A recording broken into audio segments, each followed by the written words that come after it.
미국 남부의 주를 중심으로 퍼졌던 코로나19의 재확산이 이번에는 중부 내륙 지역으로 향하고 있다는 분석이 나왔습니다. 의회가 1조 달러 규모의 5차 경기부양책 논의를 이어가고 있습니다. 하지만 공화당과 민주양당은 좀처럼 입장차를 좁히지 못하면서 합의에 실패했습니다. 뉴욕 남부 연방지방법원이 뉴욕주 검찰이 제기한 공적부조 규정 시행을 중단해달라는 가처분 신청을 승인했습니다.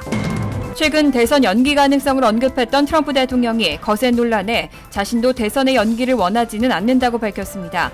하지만 우편 투표로 치러져서는 안 된다는 입장을 강조했습니다. 앤서니 파우치 국립 알레르기 전염병 연구소 소장이 다시 한번 백신 확보에 긍정적인 전망을 발표했습니다. 파우치 소장은 올 연말까지 백신을 확보하고 내년에는 접종을 시작할 수 있을 것이라고 밝혔습니다. 이상은 이 시각 주요 뉴스입니다. 시청자 여러분 안녕하십니까? KBN 뉴스입니다. 오늘 오후 4시 기준 미 전역의 코로나19 누적 확진자는 어제보다 5만 5,492명 늘어난 469만 477명, 사망자는 980명이 늘어 15만 6,265명입니다. 이 가운데 뉴욕의 확진자는 547명이 늘어 44만 3,547명, 사망자는 8명이 늘어난 3만 2,762명, 뉴저지의 확진자는 338명이 늘어나 18만 7,313명, 사망자는 9명이 늘어 15,897명으로 집계됐습니다. 첫 번째 소식입니다. 미국 남부의 주를 중심으로 퍼졌던 코로나19의 재확산이 이번에는 중부 내륙 지역으로 향하고 있다는 분석이 나왔습니다. 플로리다와 캘리포니아 등의 확산세는 주춤한 반면 오하이오와 인디애나 등의 확산 조짐이 심상치 않습니다. 전문가들의 경고가 잇따르고 있습니다. 30일 CNN 방송은 미 남부의 주를 중심으로 퍼졌던 코로나19의 재확산이 이번에는 중부 내륙 지역으로 향하고 있다고 보도했습니다. 플로리다, 캘리포니아, 텍사스주 등에서는 코로나19 급증세에 제동이 걸리는 신호가 나타난 가운데 이번에는 오하이오, 인디애나, 켄터키, 테네시주로 확산의 중심지가 옮겨가고 있다는 의미입니다. 이들 중부 내륙주에서는 최근 코로나19 양성 판정 비율이 상승하고 있습니다. 앤서니 파우치 국립보건원사나 국립알레르기 전염병 연구소 소장은 전날인 29일 MSNBC에 출연해 불가피하게 일어날 일은 아직 곤경에 처하지 않은 주들이 곧 곤경에 처할 것 같다는 것이라고 말했습니다. 파우치 소장은 우리가 지금 중서부에서 보는 것은 사실 약 2주 전 캘리포니아와 플로리다주 등에서 일어났던 일이고 지금부터 약 2주 뒤 우리가 보게 될 일은 지금 우리가 하고 있는 일이라고 말했습니다. 이처럼 경고음이 울리자 해당 주들도 대처에 나서고 있습니다. 인디애나주는 다음 달 중 요양시설 직원들을 상대로 두 번째 검사를 실시하기로 했고 미시간주는 실내 모임 허용 규모를 10명 이하로 낮추고 주 저녁의 술집에 매장 내 영업을 금지하는 행정명령을 발령했습니다. 의회가 1조 달러 규모의 5차 경기부양책 논의를 이어가고 있습니다. 하지만 공화당과 민주양당은 좀처럼 입장차를 좁히지 못하면서 합의에 실패했습니다. 연방정부의 600달러 실업수당 연장 여부가 쟁점입니다. 백악관과 의회 지도부는 어제 심야까지 5차 경기부양책과 관련해 협상을 이어갔지만 합의에는 실패한 것으로 알려졌습니다. 마크 메도스 백악관 비서실장은 낸시 펠로시 하원 의장을 비롯한 민주당 지도부와 협상을 마친 뒤 진척이 없다고 밝혔습니다. 월스트리트저널은 공화당 소속 미치 매코널 상원 원내대표가 다음 주 초 추가 부양책 표결에 돌입한다는 방침이지만 통과 가능성이 엿보이는 초당적인 합의안은 없는 상태라고 전했습니다. 최대 뇌관은 연방정부의 매주 600달러의 추가 실업수당입니다. 지난 3월 처리된 3차 경기부양책, 경기부양 패키지법에 따라 시행되는 추가 실업수당은 오늘로 만료됩니다. 하지만 추가 수당을 600달러에서 200달러로 하향 조정하는 론 존슨 상원 의원의 법안 역시 민주당의 반대에 부닥쳐 부결됐습니다. AP통신은 양측이 협상을 이어갈 예정이지만 추가 실업수당의 지급 중단을 막기에는 너무 늦었다고 지적했습니다. 당장 저소득층을 중심으로 상당수 미국인의 현금 수입이 급감하는 소득 절벽으로 이어질 것으로 우려되고 있습니다. 한편 뉴욕주 실업수당은 수령 기간이 최대 20주 추가 연장됐습니다. 코로나19 팬데믹 기간 동안 공적부조 규정의 시행이 중단됩니다. 뉴욕 남부 연방지방법원이 뉴욕주 검찰이 제기한 공적부조 규정 시행을 중단해달라는 가처분 신청을 승인했습니다. 29일 뉴욕 남부 연방지방법원 조지 데니얼스 판사는 뉴욕주 검찰이 제기한 공적부조 규정 시행을 중단해달라는 가처분 신청을 승인했습니다. 앞서 지난 4월 30일 뉴욕주와 뉴욕시, 버몬트주와 커네티컷주는 공동으로 코로나19의 확산으로 어려움에 처한 이민자들에게 메디케이드와 푸드 스탬프 등의 혜택을 금지하는 결정을 재고해야 한다면서 시행 중단 가처분 신청을 제기한 바 있습니다. 이에 앞서 뉴욕주 검찰은 같은 내용의 요청을 연방 대법원에 제기했었지만 연방 대법원은 이를 기각했고 이 사안이 하급심 법원에서 다시 다투어 볼 만한 여지가 있다고 판결했었습니다.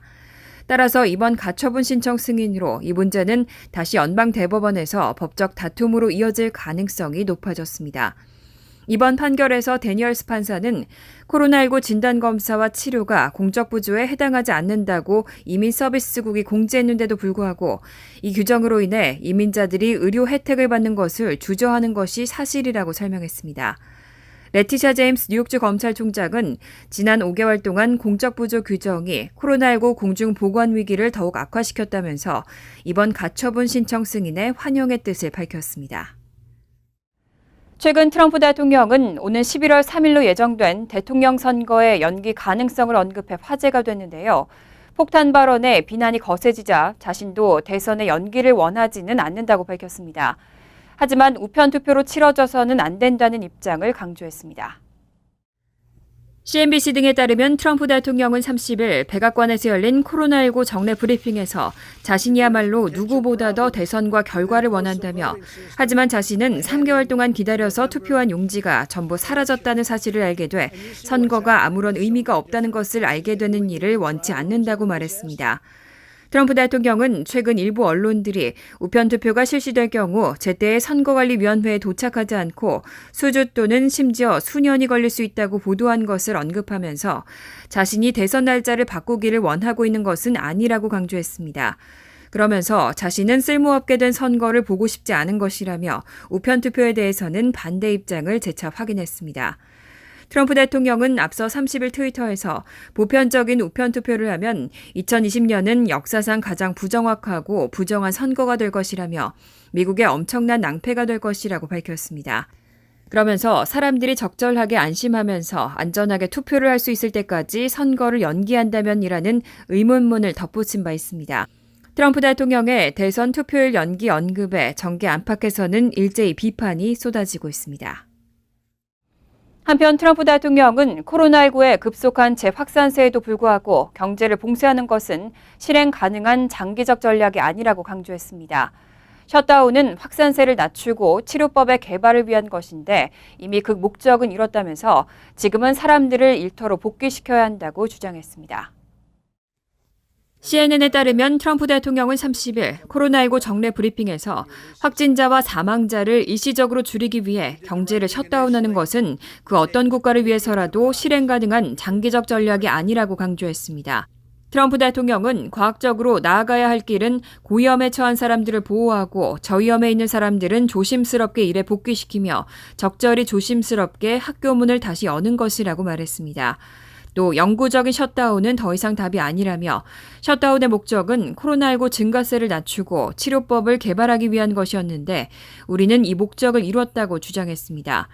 아울러 노인들을 보호하고 사회적 거리를 지키기를 원한다면서 만약 사회적 거리를 지킬 수 없으면 마스크를 쓰고 위생을 철저히 하라고 당부했습니다. 또 건강한 젊은이들도 끔찍한 질병을 고위험에 처해 있는 사람들에게 퍼뜨리지 않도록 특별한 관심을 기울여달라고 덧붙였습니다. 마크 저커버그 페이스북 최고 경영자가 페이스북 직원들의 재택근무를 무기한 확대했습니다. 저커버그는 미국에서 코로나19 바이러스가 계속 확산되고 있다면서 코로나19와 관련한 정부 대응이 믿을 수 없을 정도로 실망스럽다는 입장을 밝혔습니다.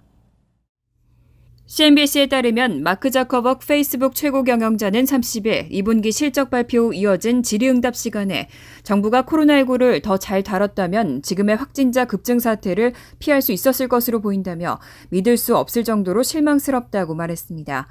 저커버그는 직원들이 언제쯤 사무실로 돌아올 수 있는가라는 질문에 팀이 언제 사무실로 복귀할 수 있을지는 끝이 보이지 않는다고 덧붙였습니다. 저커버그는 앞서 지난 5월께는 7월 6일 재택근무를 종료하겠다고 발언했지만 코로나19 확진자가 다시 급증하자 재택근무 일정을 확대한 상태입니다. 저커버그는 앞서 16일 앤서니 파우치 국립알레르기 전염병 연구소 소장과의 화상 인터뷰에서도 정부는 아직도 제대로 된 코로나19 검진을 하고 있지 않다며 매우 실망스럽다고 발언한 바 있습니다. 한편 이날 페이스북은 2분기 매출이 전년 같은 기간보다 11% 늘어난 186억 9천만 달러를 기록했다고 발표했습니다. 코로나19로 오랜 시간 집에 머물게 된 사람들이 활발하게 사회관계망 서비스를 이용한 게 이윤으로 이어졌다는 분석입니다. 5세 미만 어린이가 성인보다 더 강력한 코로나19 전파자가 될 수 있다는 연구 결과가 나왔습니다. 어린이 환자들의 후두에서 그 이상 연령대와 비교해 최대 100배가 많은 바이러스 핵산 흔적이 발견됐는데요. 오는 가을 학기 등교 재개 여부에도 적지 않은 영향을 줄 것으로 보입니다.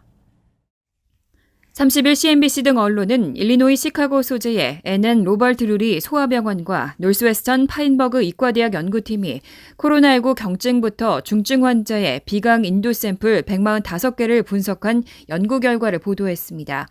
결과에 따르면 5세 미만의 어린이의 후두에서는 바이러스 핵산 흔적이 그 이상 연령대와 비교해 같거나 심지어 10배에서 최대 100배가 많이 발견됐습니다.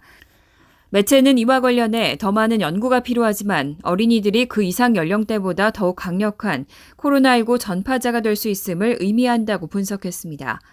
연구에 참여한 테일러 힐드 사전트 박사는 어린아이들이 잠재적으로 코로나19 확산에 중요한 동인이 될 수 있다는 것이라며 아이들이 성인만큼이나 바이러스를 복제 분출하고 전염시킬 수 있다는 것을 뒷받침한다고 설명했습니다. 이어 이번에 검출한 것은 전염성 바이러스가 아닌 바이러스 핵산이라면서도 핵산 수치와 전염성 바이러스 입자 사이에 상관관계가 있다는 연구 결과가 있다고 부연했습니다. MBC는 이번 연구 결과가 가을 학기 학교 문을 다시 열어야 하는지 또 어떻게 안전하게 열 수 있을지에 대해 복잡한 질문을 던진다고 보도했습니다. 앤서니 파우치 국립알레르기 전염병 연구소 소장이 다시 한번 백신 확보에 긍정적인 전망을 발표했습니다. 파우치 소장은 올 연말까지 백신을 확보하고 내년에는 접종을 시작할 수 있을 것이라고 밝혔는데요. 개발을 서두른 만큼 안전성에 문제가 있지는 않느냐는 지적에는 그렇지 않을 것이라고 강조했습니다. 앤서니 파우치 소장은 오늘 생중계된 하원 청문회에서 동물 자료는 물론 초기 인간 자료에서 우리가 봐온 바에 따르면 연말까지 백신을 확보하고 내년에 접종을 시작하리라는 점에 조심스럽게 낙관적이라고 밝혔습니다. 파우치 소장은 이게 꿈이라고는 생각하지 않는다며 나는 이를 현실이라고 믿는다고 강조했습니다. 또 백신 개발이 너무 빨라 안전성과 과학적 진실성에 타협이 이루어질 수 있다는 지적에 대해 나는 전혀 그렇지 않다고 말할 수 있다고 했습니다. 그는 다만 백신 배포에 관해서는 모두가 처음부터 즉각 맞게 되리라고는 보지 않는다면서 아마도 단계적으로 도입될 것이라고 내다봤습니다. 그러면서도 궁극적으로는 2021년 이내에 백신이 필요한 모든 미국인이 접종 가능하게 할 계획이라고 덧붙였습니다. 한편 미국은 오늘 프랑스 제약사 사노피 파스테르 및 영국의 글락소스 미스클라인에 21억 달러를 지원하고 개발 중인 코로나19 백신 1억 회 사용분을 공급받기로 했습니다. 계약에는 추가로 5억 회분을 공급받을 옵션도 포함되어 있습니다. 최근 루이 고맷 하원 의원이 코로나19 양성 판정을 받은 후 언론 인터뷰에서 마스크를 쓰면 숨을 쉴 때 마스크에 묻은 세균이나 바이러스를 마실 수도 있다고 주장했는데요. 이와 관련해 식품의약국이 마스크 때문에 코로나19에 걸릴 수 있다는 주장은 근거가 없다고 일축했습니다. 스티븐 한 FDA 국장은 30일 NBC와의 인터뷰에서 마스크에 묻은 바이러스가 코로나19 감염으로 이어질 수 있다는 주장에 대해 의학적 증거가 없다고 반박했습니다. 또 데이터상 사회적 거리 두기를 할 수 없는 곳에서는 반드시 마스크를 써야 한다고 강조했습니다. 루이 고맷 하원 의원은 29일 코로나19 양성 판정을 받은 뒤 마스크의 효용에 대해 의문을 제기했습니다. 고메트 의원은 언론 인터뷰에서 마스크를 쓰면 숨을 쉴 때 마스크에 묻은 세균이나 바이러스를 들이마시게 될 수도 있다고 주장했습니다. 하지만 한 FDA 국장은 마스크 착용의 중요성을 거듭 강조하면서 일관된 공중보건 조치를 취해 나가는 데 집중하겠다고 말했습니다. 질병통제예방센터는 마스크 등 얼굴 가리개 착용이 코로나19 확산을 막는다고 강조했습니다. 다만 세계보건기구는 훼손되거나 헐렁하고 젖었거나 더러운 마스크, 또 마스크를 코 밑으로 착용하는 행위나 다른 이들과 마스크를 공유해서는 안 된다고 강조했습니다.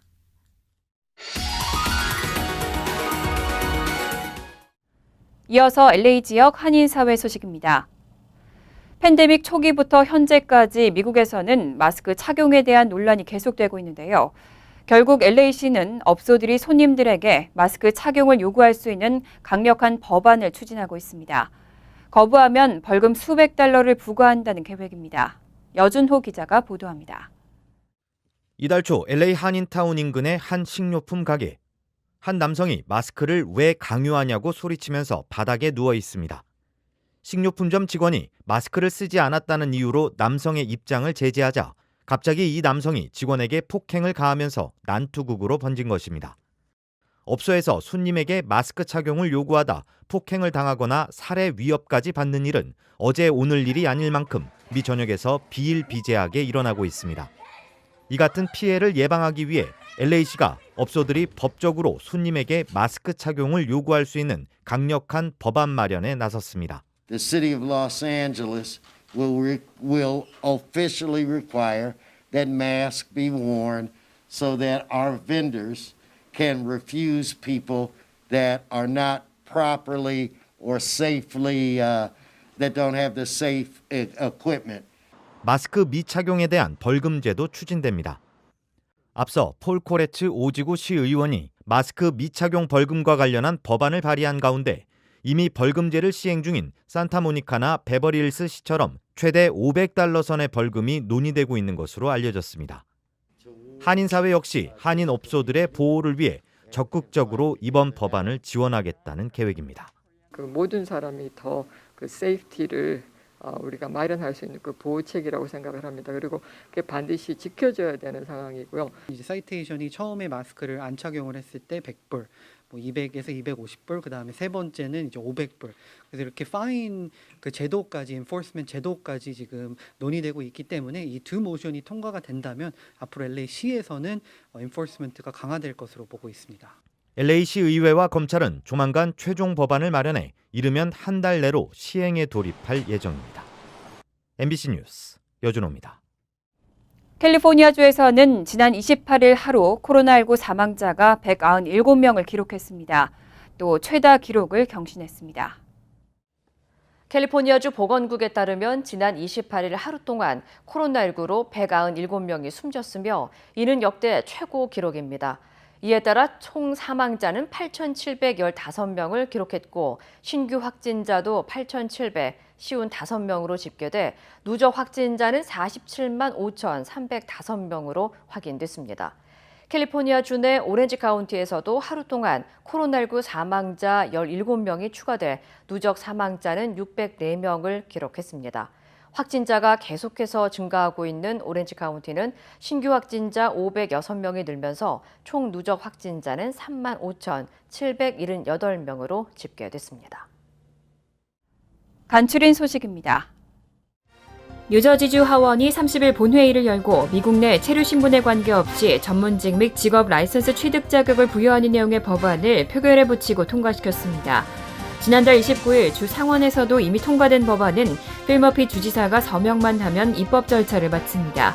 머피 주지사는 이미 법안 지지 의사를 밝힌 바 있어 법안은 사실상 확정된 셈으로 앞으로 뉴저지주에서는 불법 체류자들도 의사나 변호사 등 각종 전문직 라이선스는 물론 미용과 네일 등 기술직 라이선스를 취득할 수 있게 됐습니다.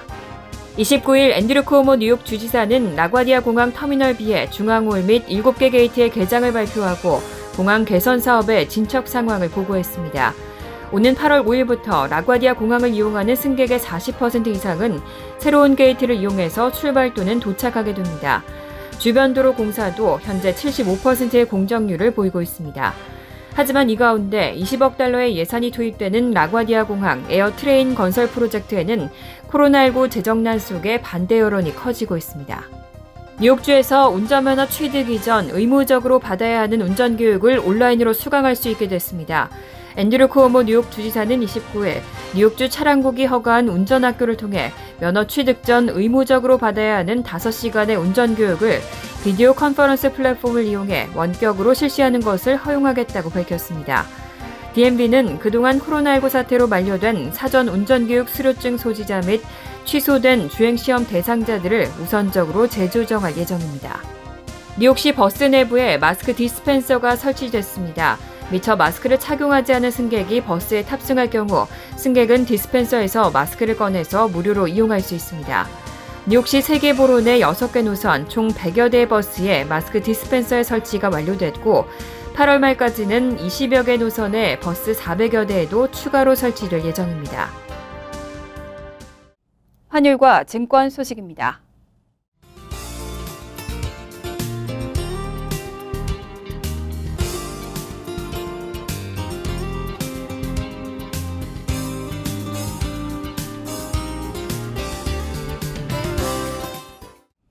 이어서 날씨입니다. 토요일은 곳에 따라 구름이 많은 가운데 밤에는 천둥번개가 치거나 소나기 오는 곳이 있겠습니다. 낮 최고 기온은 87도, 섭씨 31도, 밤 최저 기온은 75도, 섭씨 24도로 예상됩니다. 일요일도 가끔 구름이 지나겠고 때때로 천둥번개나 소나기가 내리겠습니다. 월요일 역시 구름 많은 가운데 때때로 천둥번개와 함께 소나기 내리는 곳이 있겠습니다. 이상으로 KBN 뉴스를 마칩니다. KBN과 함께 즐거운 저녁 되시기 바랍니다.